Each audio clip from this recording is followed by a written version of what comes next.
రాష్ట్రపతి ద్రౌపది ముర్ము ప్రసంగానికి ధన్యవాదాలు చెప్పే తీర్మానంపై ప్రధాని మోడీ పార్లమెంట్లో మాట్లాడారు. ఈ సందర్భంగా కాంగ్రెస్ పార్టీతో పాటు విపక్షాలకు చురకలంటించారాయన. ఎన్డీఏ సర్కారు పనితీరును చెబుతూనే తనదైన శైలిలో విపక్షాలపై సెటైర్లేశారు. ప్రధాని మోడీ విపక్షాలను మడతపెట్టేశారు. రాష్ట్రపతి ముర్ము ప్రసంగానికి ధన్యవాద తీర్మానంపై పార్లమెంట్లో జరిగిన చర్చలో పాల్గొన్నారు ప్రధాని మోడీ. ఈ సందర్భంగా ఎన్డీఏ సర్కారు సాధించిన విజయాలను ఏకరువు పెట్టడంతో పాటు విపక్షాల విమర్శలను సమర్థవంతంగా తిప్పికొట్టారు. వికసిత్ భారత్ లక్ష్యంతో తమ సర్కారు ముందుకెళ్తోందని చెప్పారు ప్రధాని మోడీ. ఇప్పటివరకు తాము 25 కోట్ల మంది భారతీయులను పేదరికం నుంచి బయటకు తీసుకొచ్చామని తెలిపారు. కొంతమందికి పేదల గురించి మాట్లాడితే బోరింగ్గా ఉంటుందని పరోక్షంగా కాంగ్రెస్ అగ్రనేత సోనియా గాంధీని విమర్శించారాయన. అంతేకాదు కొంతమంది పేదలతో ఫోటోలకు ఫోజులిస్తారు, కానీ వారి గురించి మాట్లాడితే మాత్రం ముఖాలు అసహనంగా పెడతారన్నారు. తమ ప్రభుత్వాలు గరీబీ హటావో అనే నినాదాలు మాత్రమే చేశాయి.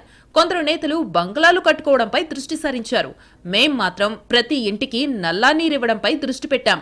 దేశంలో పేదల కోసం 12 కోట్లకు పైగా మరుగుదొడ్లు కట్టించామని తెలిపారు మోడీ. गरीबों की झोंपड़ियों में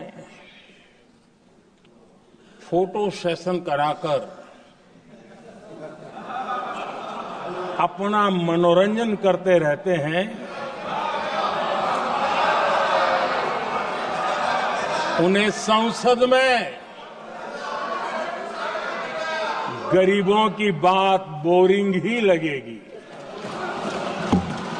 ఇక ఢిల్లీ నుంచి రూపాయి పంపితే గ్రామాలకు 15 పైసలే చేరుతోందని గతంలో ఓ ప్రధాని చెప్పారన్నారు మోడీ. అప్పట్లో ఢిల్లీ నుంచి గల్లీ వరకు ఒకే ప్రభుత్వం ఉన్నా అదే పరిస్థితి ఉండేదని విమర్శించారు. కానీ ఇప్పుడు ఢిల్లీ నుంచి రూపాయి పంపితే గ్రామానికి రూపాయి అందుతోందని తెలిపారు.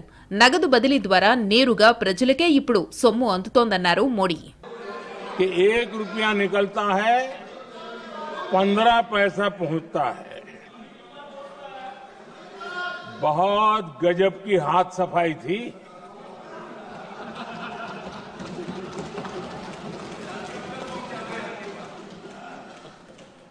$15 पैसा किसके पास जाता था, ये देश का सामान्य मानवी भी आसानी से समझ सकता है।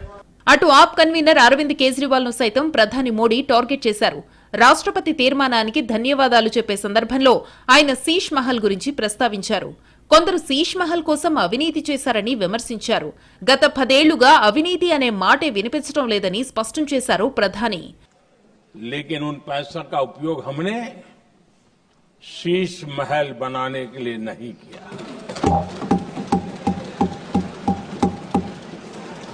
इसका उपयोग हमने देश बनाने के लिए किया है। इंफ्रास्ट्रक्चर का बजट 10 साल पहले 1,80,000 करोड़ था। हमारे आने से पहले आदरणीय सभापति जी आज 11 लाख करोड़ रुपया इंफ्रास्ट्रक्चर का बजट। మధ్యతరగతి ప్రజల కోసమే ఇన్కమ్ ట్యాక్స్ లో అనేక మార్పులు తీసుకొచ్చామన్నారు ప్రధాని మోడీ. 12 లక్షల వరకు ఎలాంటి ట్యాక్స్ లేకుండా చట్టాన్ని తీసుకొస్తున్నామని చెప్పారు. దీనికి 75,000 స్టాండర్డ్ డిడక్షన్ అదనంగా ఉంటుందన్నారు ప్రధాని. 12 लाख रुपये संपूर्ण रूप से इनकम टैक्स से मुक्ति। చివరిగా రాష్ట్రపతి ప్రసంగం తమలో ఆత్మవిశ్వాసాన్ని నింపిందని ప్రధాని మోడీ అన్నారు. ప్రజల సొమ్మును ప్రజలకే ఉపయోగిస్తామని తెలిపారు. ప్రజల కష్టాలు తెలిసిన వారికే అభివృద్ధి సాధ్యమవుతుందని చెప్పారు.